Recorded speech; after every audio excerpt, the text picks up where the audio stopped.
तो प्यारे बच्चों, कैसे हैं आप? मैं हैरी सर और आप हैं अपने बहुत ही प्यारे यूट्यूब चैनल कैरियर प्लस पर। बेटा, आज आपने थंबनेल में देख लिया होगा कि थंबनेल में लिखा हुआ है कि अंतिम 15 दिन में कैसे करें तैयारी, क्योंकि आप बहुत कुछ पढ़ चुके हो। अब आपको जरूरत है केवल प्रैक्टिस की। ये नहीं कि ये पढ़ना है वो पढ़ना है, इसमें झंझट ही रहेगा। और बच्चों को सबसे बड़ी कंफ्यूजन क्या रहती है, क्योंकि भैया हम भी पढ़कर आए हैं, हमने भी पढ़ के ही आपको पढ़ाना सीखा है। अब बच्चों की जो समस्या निकल के आती है पेपर से पहले, वो ये आती है कि सर क्या पढ़ें, कैसे पढ़ें, क्या क्या पढ़ें। टेंशन भाई, जितना नजदीक पेपर आता है बच्चों की टेंशन उतनी ज्यादा बढ़ जाती है। उससे पहले वो सुकून से पढ़ते हैं, अब जैसे ही पेपर नजदीक आता है तो उन्हें लगता है अब क्या पढ़ें भाई। तो इस क्लास में आपको बताया जाएगा प्रॉपर तरीके से कि 15 दिन में अब आपको तैयारी कैसे करनी है जिससे आप एग्जाम को क्लियर कर सके। ठीक है कि नहीं?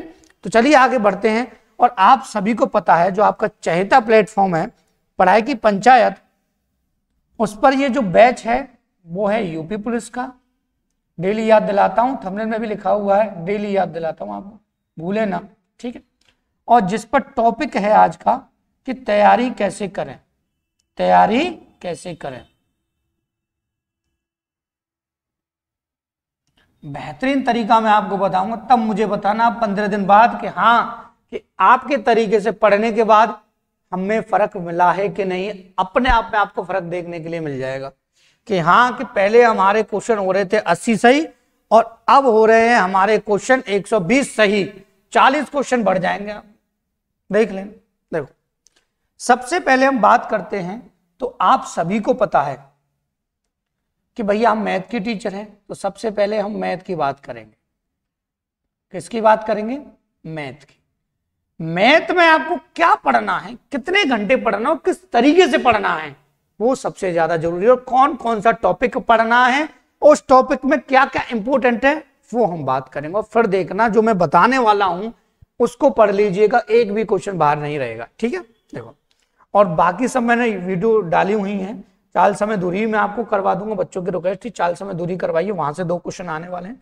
घबराने की जरूरत नहीं है, तो बेकार में टेंशन ले रहे हो। देखो, हो जाती टेंशन भाई। समस्या ये है कि जब से तो सीक्वेंस से पढ़ते थे, अब जैसे जैसे पेपर नजदीक आ जाता है वैसे वैसे टेंशन बढ़ जाती है कि सर अब क्या करें, अब क्या पढ़ें, क्यों पढ़ें, कंफ्यूजन के इस किताब को उठाएं उस किताब को उठाएं, ये सबसे बड़ी कंफ्यूजन है। देखो, सबसे पहले बेटा मैं बात करूंगा नंबर सिस्टम की, कि नंबर सिस्टम में आपको प्रॉपर तरीके से क्या क्या पढ़ना। ठीक है? एक एक पॉइंट को बारीकी से समझ लीजिएगा कि आपको कौन से चैप्टर में क्या पढ़ना। देखो, नंबर सिस्टम में आपको पढ़ने हैं भिन्न। सबसे पहले भिन्न पर गौर करिएगा। भिन्न मतलब आपके होते हैं फ्रैक्शन। और कुछ उठाने की जरूरत आपको नहीं है कि सर मैथ में क्या पढ़ें क्या ना पढ़ें। दूसरा, आपको पढ़ना है रूट वाले क्वेश्चन, करड़ी वाले। ठीक है? बात आई कि नहीं समझ? और भिन्न मैंने आपको बता दिए प्रॉपर तरीके से। रूट वाले में क्वेश्चन आपको करा चुका हूं, तो टेंशन लेने की जरूरत नहीं है। ठीक है? ये बात क्लियर हुई। तीसरा, यहां से सरलीकरण में आता है, वैसे ही आपको बोर्ड मार्क्स पढ़ने हैं बेटा। ठीक है? जो सिलेबस में है प्रॉपर तरीके से वो आपको बताया जाएगा। दूसरा बेटा, आपको यहां से यूनिट डिजिट पढ़ना है, इकाई अंक।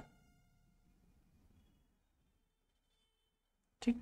क्या पढ़ना है? इकाई अंक। और मैं आपको प्रॉपर तरीके से समझा चुका हूं, आपको हमारे ही चैनल पे सारी वीडियो आपको देखने के लिए मिल जाएंगे, तो आपको टेंशन लेने की जरूरत नहीं कहां से पढ़ें, ये भी आपका क्लियर होगी। ठीक है? क्या पढ़ें, कहां से पढ़ें, बात आई कि नहीं समझ में? स्क्रीनशॉट लेते जाइएगा साथ ही साथ। उसके बाद आपका रिमाइंडर थ्योरम में से अंक इस बार क्वेश्चन आ सकता है। रिमाइंडर थ्योरम में बहुत मामूली से सवाल, और मैं आपको करा भी चुका शेष पेपर में। और चौथा आ सकता है आपका रूल्स ऑफ डिविजिबिलिटी, विभाजकता से। अभी तक यहां से क्वेश्चन नहीं आया था जितने भी पेपर यूपीएस के हुए हैं, लेकिन इन दोनों से इस बार क्वेश्चन बनने की संभावना ज्यादा है। बात आई कि नहीं समझ? बन सकता है, कंफर्म नहीं है कि बनेगा ही बनेगा, संभावना। ठीक है? संभावना। बात आई कि नहीं समझ? तो ये टॉपिक तो पढ़ने हैं आपको नंबर सिस्टम। और इनको रट लीजिएगा, कोई भी क्वेश्चन आए तुरंत उड़ा दो, ज्यादा हाई लेवल का क्वेश्चन ऑन नहीं आएगा ये, और आपको ध्यान रखना है। तो नंबर सिस्टम हमारा कंप्लीट हुआ, ये स्क्रीनशॉट ले लीजिएगा, ठीक है। अब हम नेक्स्ट पेज पर चलते हैं और हम सीधे पहुंचेंगे परसेंटेज। परसेंटेज में बच्चों को बड़ी कंफ्यूजन रहती है कि सर परसेंटेज में क्या क्या पढ़े, परसेंटेज में क्या क्या पढ़ना, ठीक है। और लास्ट में देखते रहिएगा, लास्ट में बताऊंगा कि किस तरीके से अब आपको पढ़ना है और कैसे आपका सिलेक्शन होगा, कितने घंटे आपको पढ़ना है। फिर कहना कि सर बदलाव आया कि नहीं आया, 15 दिन बाद आप 120 क्वेश्चन सही कर पाएंगे। बेटा थोड़ा सा समझ लीजिएगा मेरी बातों को, दिल पे लेना है, अब बातों को दिमाग पे नहीं, दिल पे लेना है। दिल पे ले गए तो अपने आप पढ़ेंगे, दिमाग पे ले गए तो भूल जाएंगे, ठीक है। दिमाग पे ले गए तो बेटा भूल जाएंगे, ठीक है, दिमाग पे ले गए तो भूल जाएंगे। देखो मैं जो जो पॉइंट बताता चलूं परसेंटेज में, वो आपको समझते हुए यहां चल रहे, ठीक है। पहला, वृद्धि या कमी के आधार पर जो सवाल बनते हैं, इंक्रीज डिक्रीज संख्या वाले, जो मैं आपको करा चुका हूं। दूसरा, पॉपुलेशन, जनसंख्या, रट लीजिएगा बेटा ना, एक भी सवाल बाहर जाए तब मुझे बताइएगा। पॉपुलेशन आपका जनसंख्या,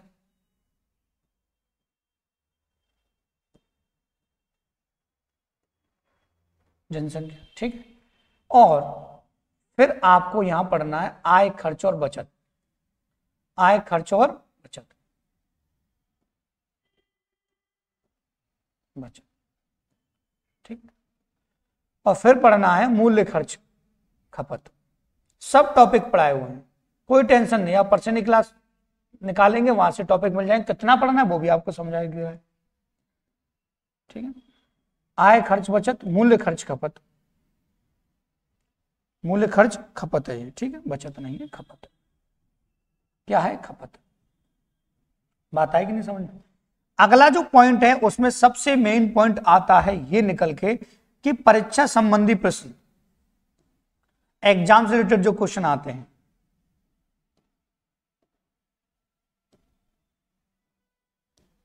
ये टॉपिक आपको पढ़ना है।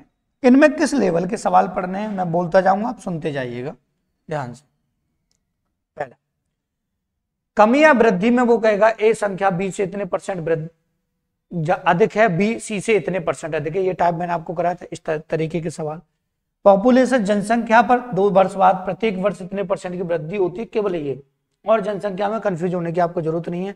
दूसरा जो टाइप बताया था मैंने, ये बताया था कि महिलाओं और पुरुष के आधार पर जो सवाल बनता है उस पर मैंने मोस्ट इंपोर्टेंट लिखा था कि जैसे एक शहर में 5000 जनसंख्या है, इसमें महिलाएं 10% बढ़ी और पुरुष 12% बढ़े, इस प्रकार का सवाल, ठीक है।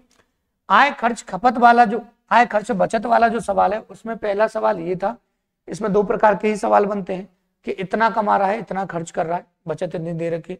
दूसरा, इनकम में, खर्च में और खपत में इतने इतने परसेंट की वृद्धि या कमी हो जाती है, ये मोस्ट इंपोर्टेंट है इसके लिए। मूल्य खर्च खपत में बहुत सिंपल सा सवाल पूछा जाएगा, टेंशन लेने की जरूरत नहीं है। किसी के मूल्य में इतने परसेंट की वृद्धि हो गई तो खपत को कितना परसेंट कम किया जाए, इस लेवल का सवाल। परीक्षा संबंधी 2 प्रकार के सवाल बनते हैं, जिसमें सब्जेक्ट वाइज बनता है और विदाउट सब्जेक्ट वाइज। जैसे परीक्षा ए में किसी को इतने परसेंट नंबर मिले, इतने से फेल हो गया, पास फेल वाला। दूसरा, सब्जेक्ट के आधार पर कि हिंदी में इतने परसेंट पास हुए, इंग्लिश में इतने परसेंट पास हुए, ये वाला आधार।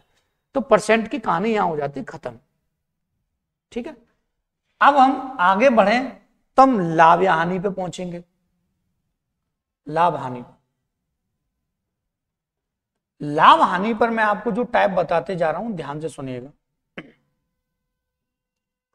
पहला, केवल सिंपल टाइप।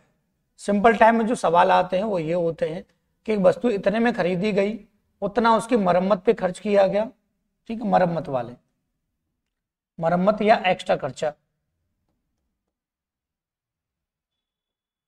ठीक है बेटा, एक्स्ट्रा खर्चा, मरम्मत या एक्स्ट्रा खर्चा, ठीक। तीसरा, दूसरा यहां पर कि वस्तु के मूल्य में परिवर्तन करता है। जैसे उसने कहा कि पहले वस्तु इतने में खरीदा गया, पर इतने परसेंट की वृद्धि की गई उसके क्रय मूल्य में, पहले इतने के प्रॉफिट में। उसके बाद पूछा जाएगा, देखो एक तो मूल्य के आधार पर,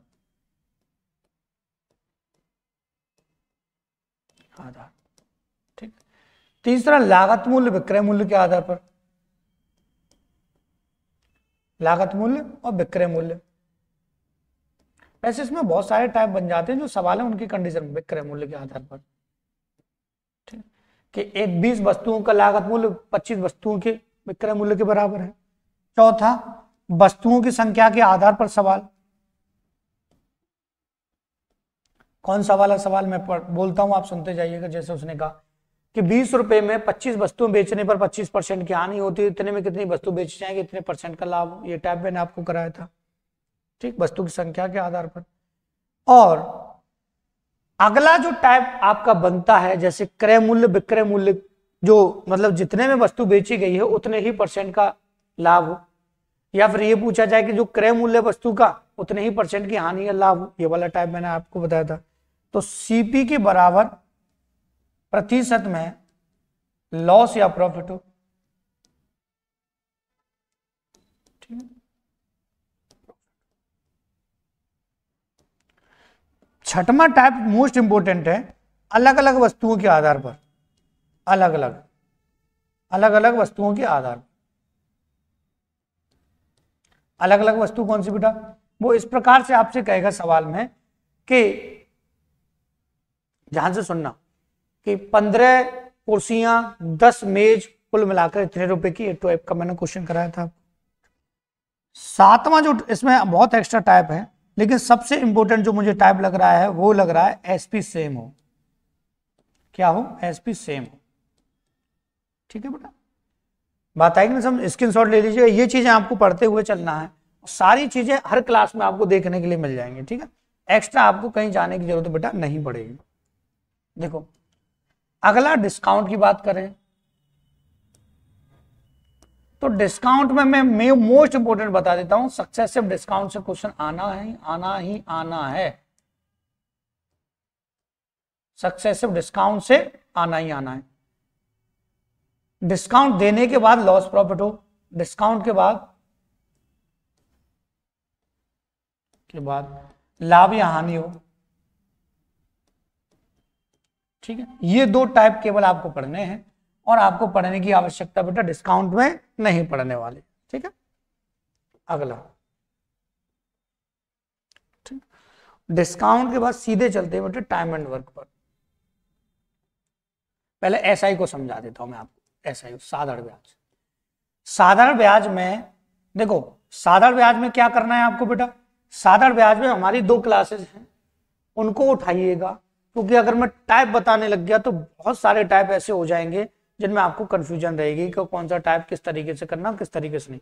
केवल आपको 2 क्लासेस एसआई की मिलेंगी, उन 2 क्लासेस को देख लीजिएगा, एक भी क्वेश्चन बाहर जाने वाला नहीं। सीआई की भी 2 क्लासेस मैंने बेटा आपके लिए बनाई हुई हैं, उन 2 क्लासेस को देख लीजिएगा, तो आपका ये सीआई और एसआई वाला पोर्शन कंप्लीट हो जाएगा, आपको एक्स्ट्रा पढ़ने की आवश्यकता नहीं पड़ेगी, ठीक है। अगर हम आगे बढ़े तो हम सीधे टाइम एंड वर्क पे पहुंचेंगे बेटा। टाइम एंड वर्क पर आप सभी को पता है 2018 की जो वैकेंसी आई थी, 19-20 में जो पेपर हुआ था उसमें बारी बारी वाले सवाल पूछे गए थे। इसमें सबसे मोस्ट इंपोर्टेंट रहेगा इस साल बीच में कार्य छोड़कर जाना, बीच में कार्य छोड़कर जाना,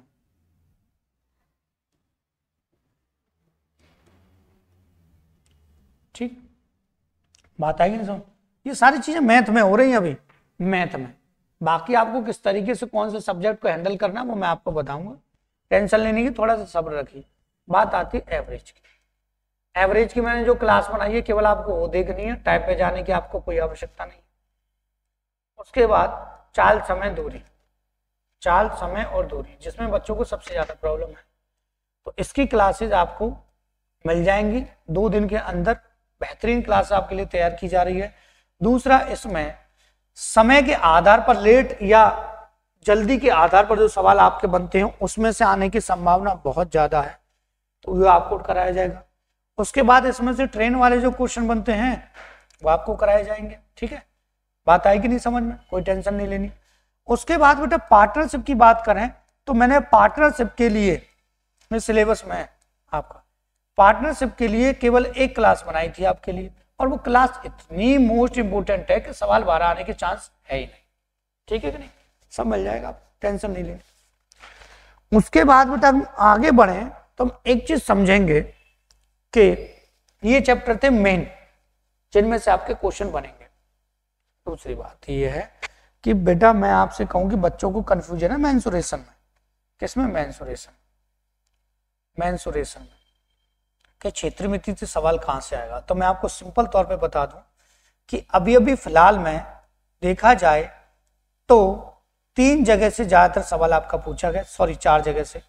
एक वर्ग के आधार पर, एक आयत मतलब रेक्टेंगल पर पूछा गया है, सभी को बहुत डिटेल में समझा दूंगा। चौथा, तीसरा आपका रोम्बस, समचतुर्भुज। रोम्बस से सवाल दिल्ली पुलिस में भी आया है, जीडी में भी आया है, समचतुर्भुज से, इसकी भी टेंशन नहीं लेनी, ठीक है बेटा। और चौथा जो मोस्ट इंपोर्टेंट है आपका सर्कल से सवाल आपको पूछा। तो इन 4 चीजों को आपको बड़े बारीकी से समझना है, और बारीकी से समझने के बाद केवल इन पर ही कॉन्सेंट्रेट रखना है आपको। एक्स्ट्रा आपको ज्योमेट्री पढ़ने की आवश्यकता नहीं है। बात क्लियर हुई? ये बात है कि मैथ में आपको प्रॉपर तरीके से क्या क्या पढ़ना है, जिससे सारी कंफ्यूजन आपकी दूर हो जाए। एज वाले क्वेश्चन की अगर हम बात कर लेते हैं तो रेशियो में पोर्शन आ जाता है, वो आपका रेशियो में खत्म हो जाएगा। आप सोचेंगे सर एज वाले नहीं पता है, टेंशन नहीं लेनी, बहुत सिंपल एज वाले क्वेश्चन बनते हैं और उन्हीं की आपको तैयारी करनी है, ठीक है। अब मेन पॉइंट आता है कि आपको पढ़ना कितना है, कैसे पढ़ना है। सबसे मेन पॉइंट यही है। क्या? देखो बेटा, ये तो सब हमने करा दिया। हमारे पता है हमको 4 सब्जेक्ट आ रहे हैं। पहला हिंदी, दूसरा जीएस, तीसरा रीजनिंग। अब मैं आपको बताऊंगा कि आपको कौन सा सब्जेक्ट पहले उठाना है और किस तरीके से आपको उसकी प्रैक्टिस करनी है, तब जाके आपकी प्रैक्टिस प्रॉपर तरीके से होगी। अब सुन लीजिएगा बेटा ध्यान से। सबसे पहले मैं सलाह दूंगा कि बेटा आपको हिंदी उठाना है। आपको पता है 37 आपके क्वेश्चन आएंगे, और मेरा मानना यह है कि हर बच्चा 30 क्वेश्चन सही कर लेता है हिंदी में, क्योंकि आप अच्छी तरीके से तैयारी कर रहे हैं। अगर 30 सही नहीं हो पा रहे तो टेंशन मत लीजिए, कोई प्रैक्टिस सेट खरीदिए किसी कंपनी का, मैं नहीं कहूंगा इस कंपनी का लीजिए, उसका प्रैक्टिस सेट खरीदिए बुक वालों से। उस प्रैक्टिस सेट में डेली आपको हिंदी का प्रैक्टिस सेट लगाना है, डेली, ठीक है।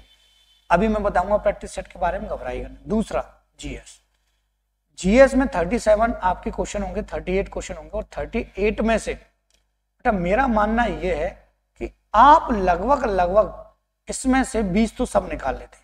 मरे से मरा बच्चा भी 20 इसमें सही कर लेगा। और जब आप 15 दिन हमारे तरीके से पढ़ लोगे, हमारे बीआर सर से जीएस पढ़ लोगे अभी चलते चलते, तो मैं कह रहा हूँ आराम से आप 30 निकाल देंगे। मैं मिनिमम मान के चल रहा हूँ 20। रीजनिंग में मेरा मानना यह है कि ज्यादातर 90% बच्चे रीजनिंग जानते हैं, तो घबराने की जरूरत नहीं है। इसमें आप मरे से मरे 45 से लेकर 50 तक आप निकाल सकते हो। अब सुनना मेरी बात को, आपको पता है कि आप 30 तो 100% इसमें सही कर ही लोगे, 20 100% जीएस में सही कर लोगे। मैं कह रहा हूं कि 45 आप 100% इसमें सही कर लोगे। तो बेटा अगर मैं टोटल करूं तो आप यहां पर कितने कर पा रहे हैं? 5 और 4 95 आप सही कर पा रहे हैं, ठीक है। और मैं अगर बेटा आपसे कहूं कि कोई भी कितना भी कमजोर हो, हमारी अगर 10 क्लासेस 15 क्लासेस 20 क्लासेस जो भी आपके यूट्यूब पर है कांस्टेबल के लिए, अगर वो आपने देख ली तो 12 क्वेश्चन हर बच्चा सॉल्व कर पाएगा आसानी से। ये मैं मिनिमम लेकर चल रहा हूं, आसानी से 12 क्वेश्चन मैथ में। अगर मैं कहूं तो बेटा ये 107 आपके हो जाएंगे, और किसी का बाप नहीं रोक सकता 107 नंबर पे आपको सिलेक्शन लेने से। क्वेश्चन पे बता रहा हूं मैं, 107 से कितना होगा? 214।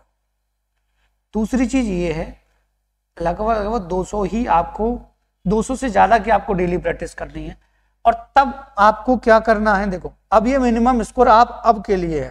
फिलहाल में देखें अगर इस पोर्शन को आपको बढ़ाना है, थोड़ी सी मेहनत कीजिए, लगभग आप 5 या 6 क्वेश्चन इसमें बढ़ाइए, ठीक है। बस 2 मिनट की क्लास हो रहा है, फिर इसको हम समाप्त कर देंगे, तो आपको टेंशन लेने की जरूरत नहीं है। पहले इसमें देखिए हमें 20 से थोड़ा सा 5 इंक्रीज और कर देना है, ठीक है।